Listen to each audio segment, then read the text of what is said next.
Greetings, dear chess fans and experts. This is Feedmaster Max Omariv with you. Today we're going to be looking at how Garry Kasparov, the 13th world champion, executed a brilliant attack against the US champion Fabiano Caruana.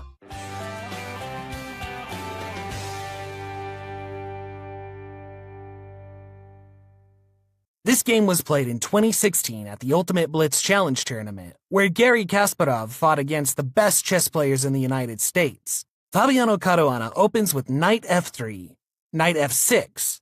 Garry Kasparov responds with g3. This is the ready opening, and now we'll see what Garry Kasparov has in store against this boring start. We have complete symmetry. Apparently Garry wants to play this game quickly. This is, by the way, the last game in this tournament, and perhaps Garry is already tired. He's not a young man anymore. As you know, he gave up chess quite a long time ago. But let's get back to the game. So far, we have an unhurried development. Garry Kasparov plays following the old Indian defense, but Fabiano Caruana decides to flank both bishops, affecting the center. But perhaps now he wants to play d4 as well to attack the center not only with pieces, but also with pawns. That's why Garry Kasparov plays c5, not allowing him to play d2 through d4. But this move has a disadvantage. The square d5 is weakened. Now the knight can go to c3. Then the second knight will go to e1.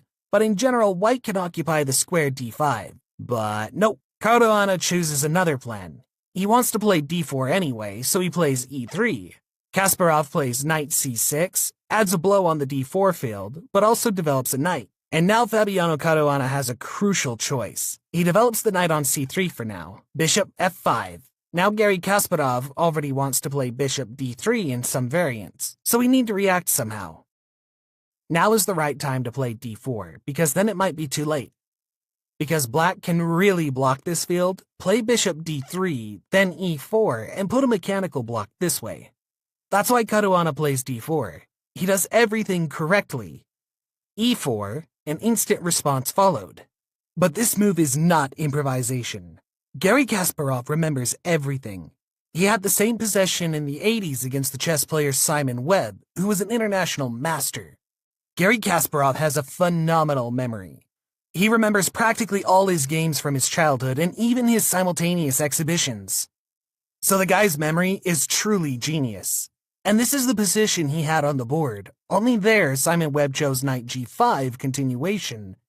And here, Fabiano takes the knight to e1 and moves it to c2. Now we'll see if this route is better or not. And Kasparov goes on the offensive and plays h5. Now he wants to play h4, and this is a standard idea in such positions. Pawn goes to h4, then maybe to h3. The queen to d7. So here black has a very clear plan of attack on the king, and white starts the contour play on the queen side. And here the question is, who's going to create problems faster? The race literally begins. It's Formula 1 on the chessboard. And now we'll see who's faster. The 53-year-old Kasparov or the 24-year-old Fabiano Caruana? In chess, speed's not determined by years, as you understand, but by skill. So Garry thinks ahead, prepares his attack plan. Because there are a lot of obvious moves, like queen d7 or h4. But he dives very deeply into the position, even in blitz games. And I'll tell you ahead of time that you should have had your pen and paper ready now, because you're going to see a simply brilliant example of the kingside attack from the world champion.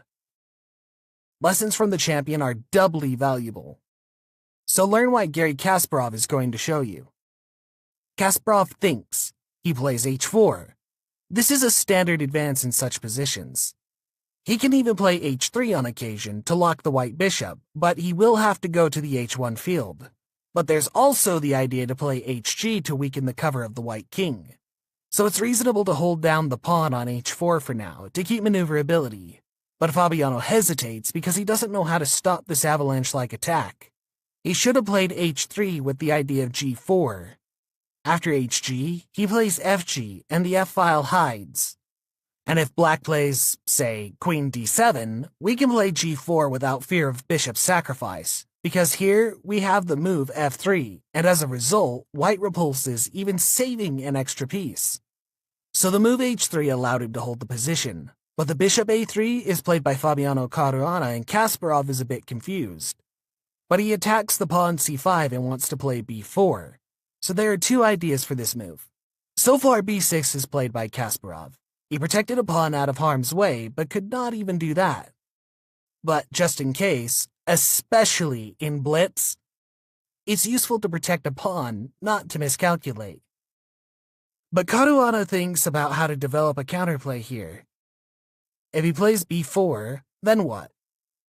We can even take on b4 a couple of times, so Fabiano thinks. He starts to have painful, distressing thoughts. Kasparov is clearly satisfied with his position. Even his non-verbalism shows that he prefers to play for black here. And, by the way, Kasparov wears a black shirt which fits perfectly with the image of the assassin. Rook d1. Fabiano Caruana plays. He probably wants to take the pawn on g6, but then he gets bishop g4, and the rook has to be removed. Kasparov confidently plays queen d7. He wants to move the queen to f5, and there's also an idea to play bishop h3. Well, rather queen f5, because the bishop h3 is without threats. Bishop h1 will be there. b4, Caruana plays. He wants to open up the files to distract black's power from his king, because if he does nothing, the queen will move to f5, the pieces will rearrange, and black will checkmate the white king. So Kasparov thinks about how to rearrange his pieces as effectively as possible. He plays the queen f5. This is quite a logical move. The bishop now threatens to move to f3. There's also the idea of the queen h5. And now let's look at the clock. The opponents have 2 minutes left each. Caruana even has a little more time, but they still have plenty of time. Now the hottest part of the game begins. Everything that came before could be called a prelude. And now we get to the most interesting part. Caruana thinks, and it's really time to burn bridges. There's nothing to lose. The position is just the hardest. He plays the bishop b2. This is a sacrifice of a pawn on b4. It is possible to play cb, but Kasparov, I think, will not even pay attention to this pawn because he has a sweeter target, the white king. So far he's playing rook d8 to protect d6. Now there's no dc move because after dc, black captures the d-file. It's not so easy to suggest something good for Fabiano, though. He plays the knight b5. He can attack the d6 pawn, chaining the rook to the pawn's defense. Plus, maybe he'll take a7 potentially. Bishop f3 played. Kasparov already starts changing the pieces that are involved in the king's defense. The bishop on g2 is the main defender, the main bodyguard. And so Garry Kasparov tries to eliminate him. He really does act like a hired assassin. First he removes all bodyguards, and then he gets to the boss. This game has a forensic feel to it. But it's all because Kasparov wears a shirt that looks like Jason Statham's in the movie called Parker. d5 is played by Fabiano Caruana. He opens the way for the bishop and attacks the knight. Some change is happening, though, because the bishop on b2 was inactive, but now at least he has some work to do. It can capture the knight on f6 so this knight doesn't take part in the attack. Knight e5, Kasparov plays. The knight is exchanged. The rook takes e5, knight e1. The knight has joined the defense. It seems that Fabiano Caruana managed to consolidate the defense somehow. And let's see if Kasparov can find some additional resources for the attack. Because the knight has really joined the defense, the bishop is here, plus the important knight is exchanged. It seems that the worst is over.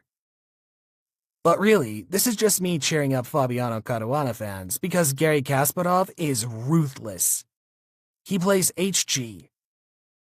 Here Fabiano thinks, should he move the h-pawn or the f-pawn?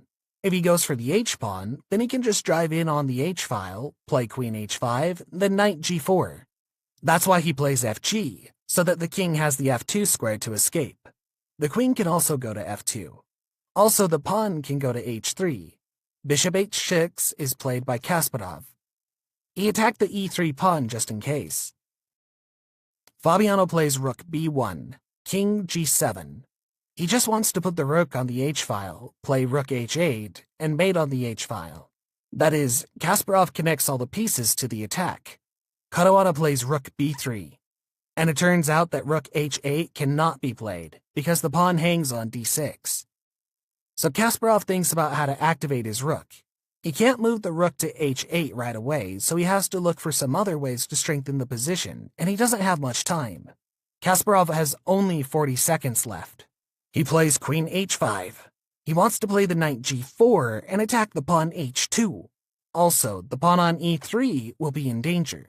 So again, the tension hangs over the board over the position of the white king. Fabiano takes his time to think. He still has 44 seconds, but not much time either. So how does he defend himself here? He plays h3.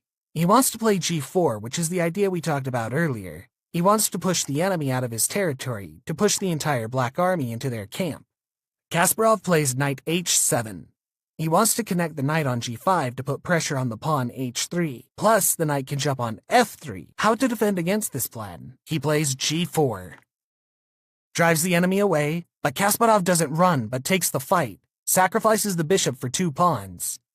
And it turns out that it's absolutely impossible to escape with the king now, because on the king f1 there'll be the rook f5, and the further the way to the king is cut off. So Fabiano tries to exchange the queens and plays queen d1, but of course Garry Kasparov refuses and plays queen g3, and now the position is even more aggravated. The pawn on e3 hangs, the rook h5 threatens, the knight g5 threatens, everything threatens. Any move threatens the white king. Knight g5, Kasparov plays, connects the knight to the attack. All the black pieces are involved in the attack. King h1 is, of course, a very sure corner move. Given that the h-file is completely open, this looks like suicide. Rook h8, Kasparov plays. He connects the last piece to the attack, and king g8, he just clears the way for his bishop. Kasparov wants to play f8 to capture the knight on d6. Bishop f8, check. King g1, knight h3, king f1. The knight is captured. Now the rook f5 is threatening to check. What do we do here? Fabiano has 5 seconds left. He takes the knight, rook f5, check. He has to play knight f3, and after rook captures f3, Fabiano admits his defeat. Because after bishop f3, there's queen g1 checkmate.